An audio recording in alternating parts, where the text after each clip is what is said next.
Welcome back to The Wandering Naturalist. My name is Brandon, he, him. And this is Angela, she, her. And last time we talked to Dr. Casey Keeler about her research on living in the suburbs as an Indigenous person. Today we are talking to one of the individuals who took part in an oral history project Dr. Keeler led, the Ҷaƴá Wakpádaŋ Basset Creek Oral History Project. It truly is an amazing podcast series, and I highly recommend listening to it. It gave me so much to think about.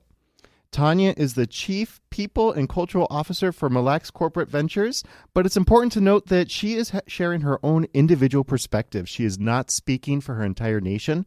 Nobody can do that. So she is sharing her own perspective today. Welcome, Tawnya. Can you introduce yourself? Yeah, thank you so much. Thanks for having me here today. Bonjour. That's hello in Ojibwe. My name is Tawnya Stewart, as you mentioned.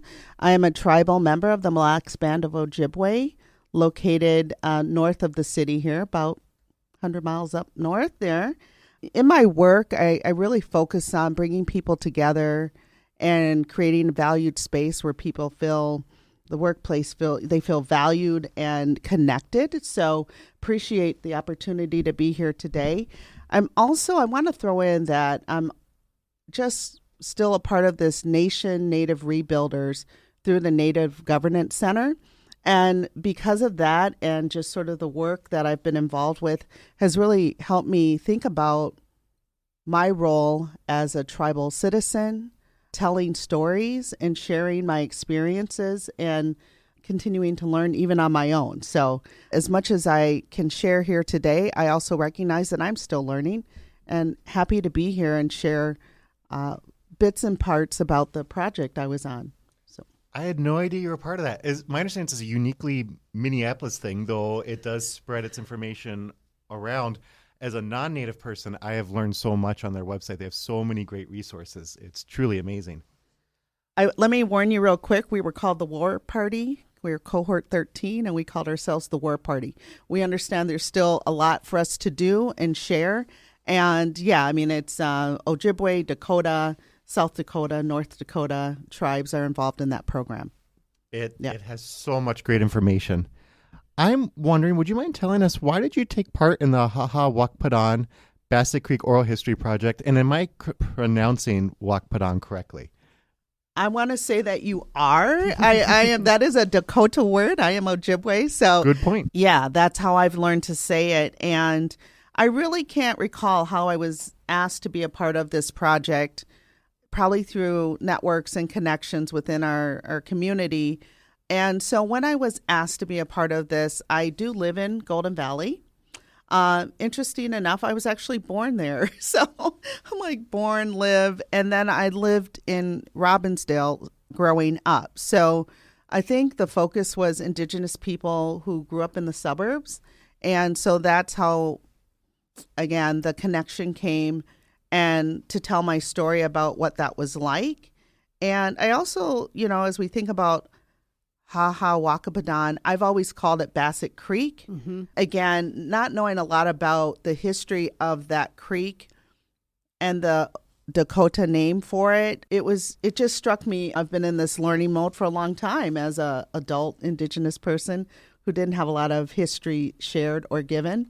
So yeah, I was just on board with it, and it felt there was a story to be told there from my perspective. Was that the first time that you had learned there was another name to call it besides Basset Creek? So like you, I'm from the area, and I've just always Basset Creek. We just assume something has a name and we stick to it. So I'm curious, when you were approached for this project, was that kind of the first time of learning that?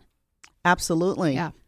Yeah. And that's kind of crazy. Like, we need to break that, and hopefully we're moving in that direction, right? Yes. And I think we're at a point in time where there's some reawakening and some, we heard the word reconciliation and sort of awareness that's happening. And so I think just learning that word and hearing about the history of the creek, that was new information for me. And being on the project made me want to dig in even more. So it's been an interesting journey to understand the connection of that. And I don't know if you know this, but that creek feeds into the Mississippi. Mm-hmm. Didn't know that. Yeah. I think that's easy with any creek to just be like, it's just a creek. Where does it go? What does it do? And it was really important to the Indigenous people who were there and knew about that. So again, it's mind-blowing when you start to hear some of this information and realize how important it was. I think that's why I like history so much and being able to learn the entire history, because it's all about interconnections and connects to us so much today. The reason people are living around it is because of the history of the people living there and water and what it provided. I am curious because it being in Golden Valley and being in the suburbs, it's very different than what it was in the past. I think access to nature is very different than what it was historically.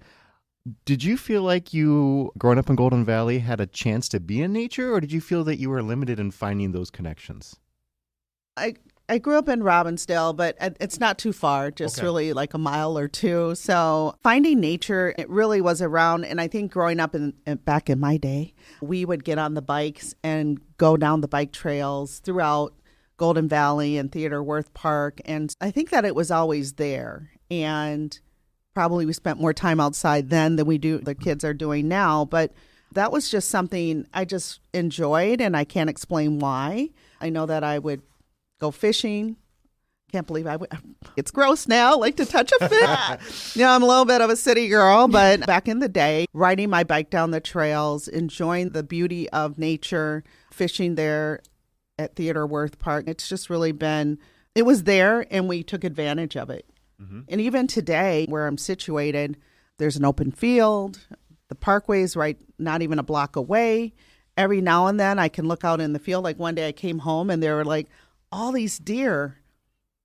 It was like a herd of deer. I don't even know if that's what you call it. But there were a lot of deer like right there, and they were just sitting there, standing there. And I'm like, slow down so nothing would happen there. But again, I think we always are looking, even out, I can look out my door and there's all kinds of nature going on right outside my front door. I think that's the thing we forget. We separate ourselves from nature, but we truly are part of it, and it is where we live.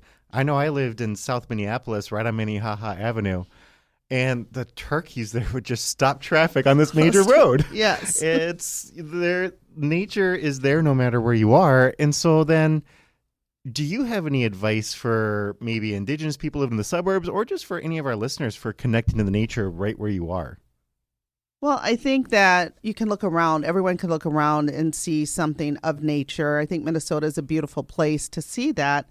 And I guess my recommendation just for anyone is to get curious about where they are, what would have been here before, not making any assumptions. And again, I think with the project with Dr. Keeler and again, Crystal Boyd, who were phenomenal, kind of bringing me into this, it got me as a person who wasn't even thinking about the nature and what was around me. It really got me curious. So I think being curious, and you doesn't have to be what you do in a given day. Like may not be your profession, but it is all around us, and just sort of pausing and thinking about what it means to you. I know that sometimes we have a very busy life and world, and sometimes just stepping out into nature and just sort of taking it all in can really recharge us. So letting go of that agenda sometimes, right? Like you don't have to have a plan. Just go and be. You'll find something. You'll see something. And I think too, like you mentioned, having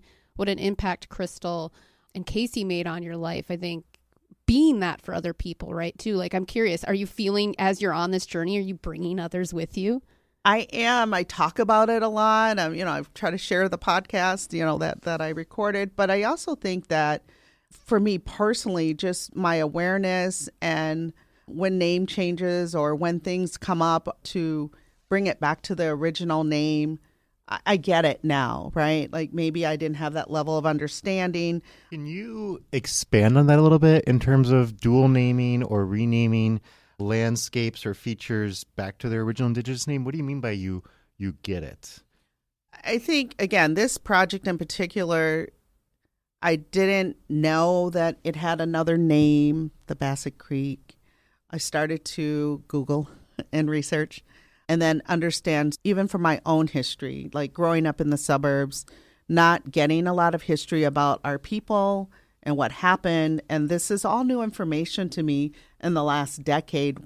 And even though in college I took Indigenous studies, that was a different day and age for me. But now I'm starting to better understand who was here first, what really happened, pulling back the layers. Even I think you talk about the Paul Bunyan piece, when you like it was a folklore, but who was here first, and really acknowledging some of that true history is, I think, what's helped me really have an appreciation for the names, the original names, and calling that out, right? And so it's just that awareness and appreciation that my ancestors, the people that were here before me, all of the struggles and challenges that they faced, one, that we're still here, but two, acknowledging that and honoring those experiences, which takes me back to what was it called in the beginning, right? Yeah. Mm-hmm. How do people, I'm curious for my own, like you said you Googled it,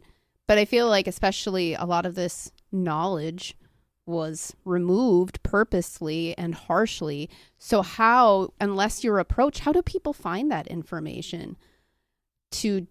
Maybe it is just being curious and trying to connect, but that's something I'm struggling with right now. Like, how do we unearth that? How do we bring that truth to the surface if it isn't always something easily to Google?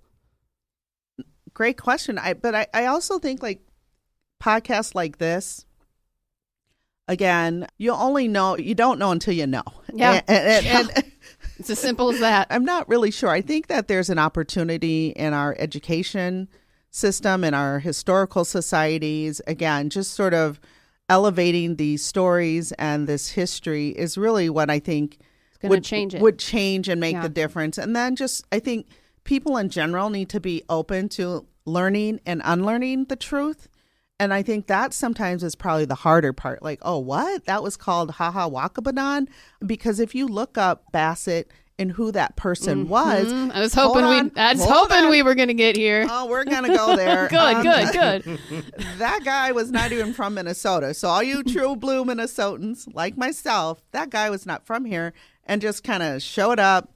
We talked about the lumber. We talked about he was doing that too. He had a sawmill. The time was right in the 1850s, I think, is when he changed the name. There was a lot going on with our government locally. And so it was probably prime time for him to just say, hey, I want to have my name live on forever. Yeah. And just change make some money. He was all about making money too and doing some dirty, not being honest and truthful with. Yeah. So we got to learn and unlearn and be curious and then say, and I wasn't here. But what I can say is taking advantage of the situation and then, of course, changing the name. Like, I don't get that part, but, probably was like, I want to live on in infamy, whatever he was thinking. But again, just knowing that history about the creek in general and the naming of the creek. And I think sometimes, we find these things and we change them back to what they originally were. Or again, I think it's just good to know, right? And it's bringing the truth. And I think you had a word, this and that. So I think it's a good segue for that on what truth and how important it is to bringing these for the dual names. Let me say this about the Ojibwe people. We have 7 Ojibwe values that are not just words, they're really how we live. And so they have been guiding us for hundreds of years in how to live, how to be a good relative. And the word that I will share with you today is Dabwewin, and that means truth. Dabwewin. Dabwewin, yes. And knowing the truth is really about myself, about my ancestors, about the land, about the water. It really is, for me, right? I can't speak for everyone else, but that guides me, and I'm always peeling back to get more to the truth. And that's what this project has done for me. It just created a level of understanding and knowledge and wisdom that I didn't have before. And so I honor those Dakota people who were here before it was Basset Creek. And even in today, just kind of fast forwarding to maybe about a year ago or so, honoring and going to the water ceremonies. Crystal, they've been having them at Wakpádaŋ. Yes. And so, again, just sort of pausing and honoring and saying a prayer and putting down a sema, tobacco, and hearing the songs of our ancestors. Again, I can't explain until you've been to one of these. I cry. Yeah, it I don't know, it always makes, I feel it. You feel it. You feel it. So I think, again, there's a part there where you have to honor, for me, right? Again, honoring those who were here before. Had it not been for their strength, their brilliance, their resilience, I would not be sitting here talking with you today. One of the things you had told me that went along with this is you feel like part of renaming is doing it in the right way, or part of dual naming is doing it in the right way. Can you maybe share a little bit of what you think the right way of doing that is? I want to, again, I can't recall the name of the church in Golden Valley, but I appreciate their approach in that they didn't just say, yeah, we should rename it. They brought in the community. They brought in Indigenous people, again, Dakota and Ojibwe people, and consulted with them. And it wasn't just an immediate thing. It was really conversations to go further. And so I think that unearthing sort of the history of what it was originally and what happened and why it changed. And then I'm cool with even dual naming, because then you can see and hear and understand both parts, because it's a part of what happened. Yeah. And so I'm not saying get rid of it. It's dual naming. It's bringing in historians. People are better at this, way better than me and my Google, making sure that there is an understanding, and then back to educating and re-educating. In a way, you're doing better than before, right? Because when it was named Basset, that first name was erased. Right. So by bringing it along, you're growing on that story, revealing more truth, and showing the example of, like, we don't have to completely wipe this out. If that's what people need in that connection, we'd rather have that than nothing, and reverting back to how those European settlers were doing it. Yeah. It's like learning, unlearn, learning again. Yeah, it's about, again, it's do better. It's like justice and recognition and the reconciliation. And again, that did happen. Again, just call it out. And there's probably more to his story, but again, there is a layered cake in this, right, of what happened and how it happened, and it's okay. But let's learn that part of it, right? Mm-hmm. And I think the learning is so important, because we sometimes are afraid or we reject what we don't know. But once we learn it and we understand it, then we can think about it and become more open to it as well. Yeah, learning to be okay with uncomfortable, right? I feel like that knee-jerk reaction is whenever someone's uncomfortable, it's just to revert back and close up. So just learning to be comfortable in that. It's okay. That's where learning and growth comes from. We could all use that every day. It's okay, people. Agreed. I want to, I guess it's a hypothetical, but about your childhood. You mentioned how you didn't know the original name for Basset Creek was Ҷaƴá Wakpádaŋ until you were part of this project, and that's a Dakota name.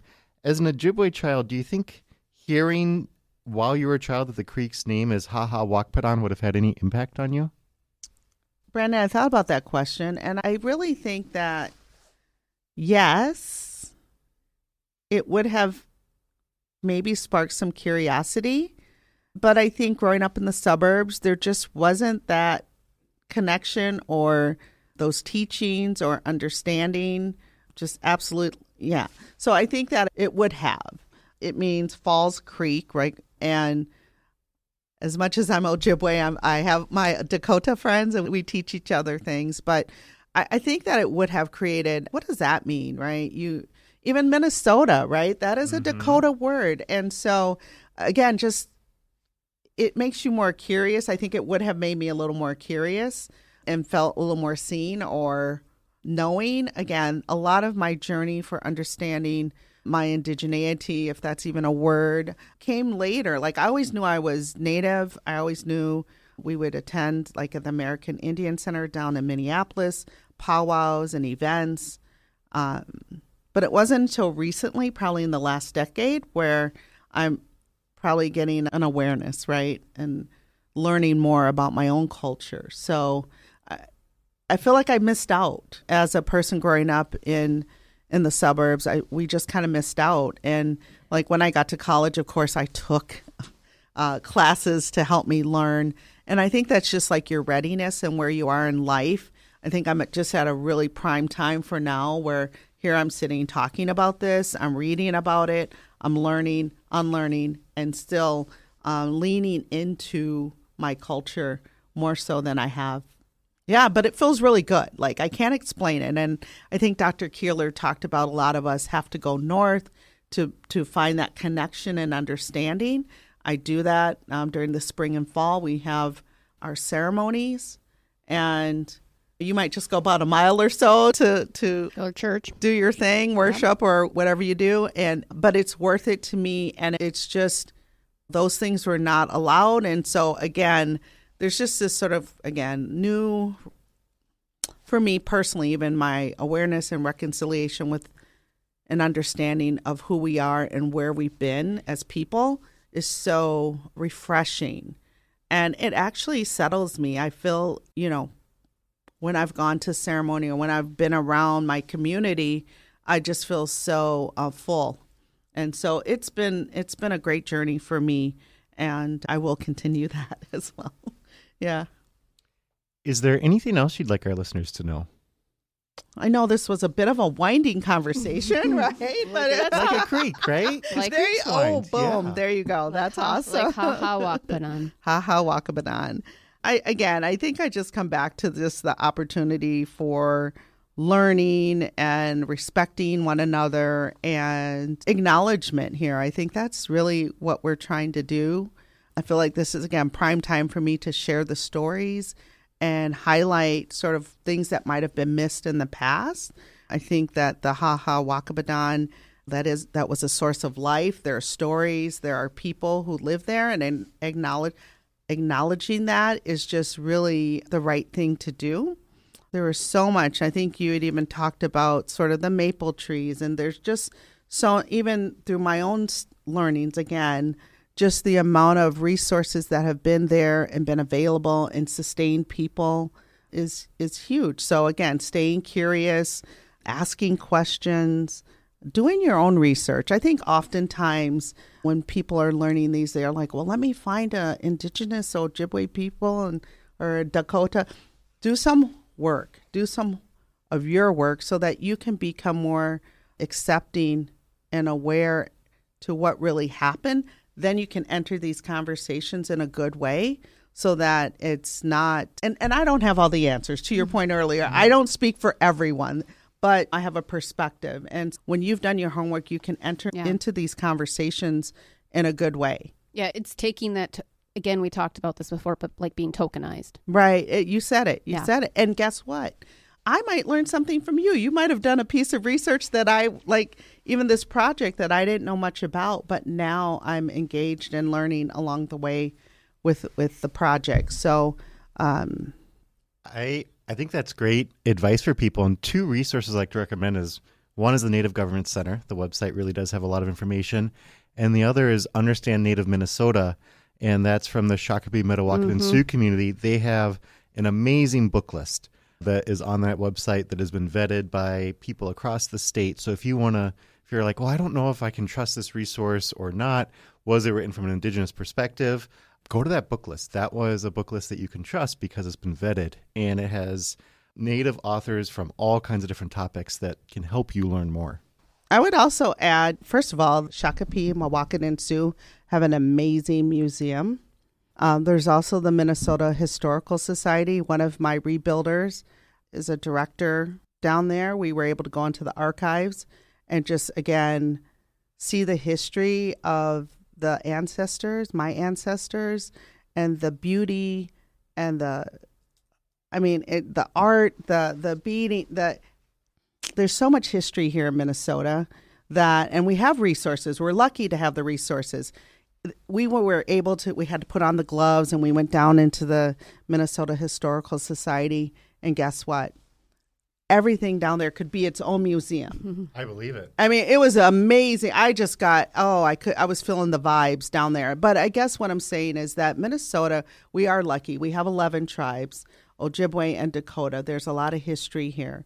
And I think, again, unearthing the history and really putting that in front of our youth, our elders, our communities, there's going to be, with my hope, an appreciation for everyone. and how we all played a part in that. I know with the Mille Lacs Band of Ojibwe, there's a book called They Will Not Be Removed. And I forget the author, but wow, the history and the struggles and the naming, renaming, treaty rights, like it's all there for you to know that, again, we will not be removed, and we're still here. And the Mille Lacs Band of Ojibwe has amazing resources too. I just happened to go up randomly one day and there was an archaeology day. And I learned so much about the past thousands of years of Minnesota history I didn't know before. And I think that's something we talk about at where I work a lot is history doesn't start in 1800. Right. Minnesota history goes back thousands and thousands of years, and it just makes it so much richer.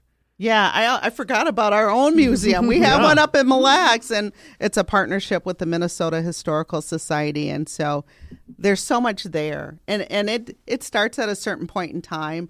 But you're right. It's been hundreds of years, we've been here for a very long time, and we're still here. And I know the Ojibwe history doesn't go back thousands of years. I think part of the day we were there, they were talking about the Dakota pottery or the woodland Indian pottery that they had found there. Yeah. And how it was used to cook. And I'd always heard that cooking happened with hot rocks, but actually see it demonstrated was just incredible. And if you want a Dakota experience here in the city, go to Awamni. That's a Dakota experience which we did a food lab down there, a part of a program I was in. It's been on my list for a while. Get a reservation, go. I mean, it's just, again, just the history of the food and what's used in those dishes are amazing. It's delicious.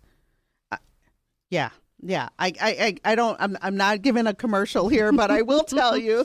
We're providing resources. Because maybe food, like sometimes that's how people connect. Entry into like history and understanding. If we can start with food, we all love to eat, right? Mm-hmm. And then you go beyond that, right? You start to understand, like, okay, this has been around for hundreds of years. Maybe I said thousands, but hundreds. Thank you so much for sharing your story with us and trusting us. I think there's a lot of vulnerability when you trust somebody. And so I truly appreciate that. Thank you. Thank you.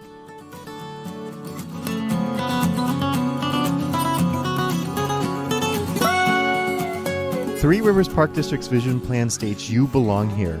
That you is everyone, and to help people know we mean them, we want this podcast to tell their story. I know, Angela, you and I spend a lot of time talking about whose story haven't we told? Yeah. Because we want the people listening from that community to know, yes, we see you, you are part of our parks, and also because I just get to learn so much, and it's so fascinating.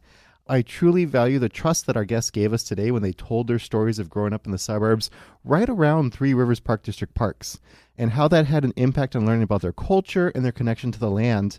And I know one of my action steps with the podcast is learning about who lives here so I can better meet the Park District's mission of promoting environmental stewardship through recreation and education in a natural resources-based park system with anybody who wants to come and connect to our parks. Yeah, I think all of this, both of us are very much, this is in our wheelhouse and we've been enjoying it. It's been such a personal journey myself. And for me as a land manager, even calling it that, like the words I use, like now stewardship is probably better, but a caretaker, like we're the next ones to take care of this land. And to be able to effectively do that, we need to learn from history all the way past and present. And so that's really important for me, the verbiage and the words I use and how I'm teaching others, but also that this land isn't, I feel like a lot of people feel the park districts are like these preserves. That's how the land was. That's how we're maintaining it. But these habitats were because of people. Mm-hmm. It wasn't just the European settlers. It was way before that. How these, like you said, where the sugar bush was, where our oak forests are, how the prairies were, was all driven in relationship to indigenous communities and how they were utilizing that land sustainably. I have had to really rethink, and it's a constant process, about what is the land. Because it is I was taught from a young age, nature just occurs.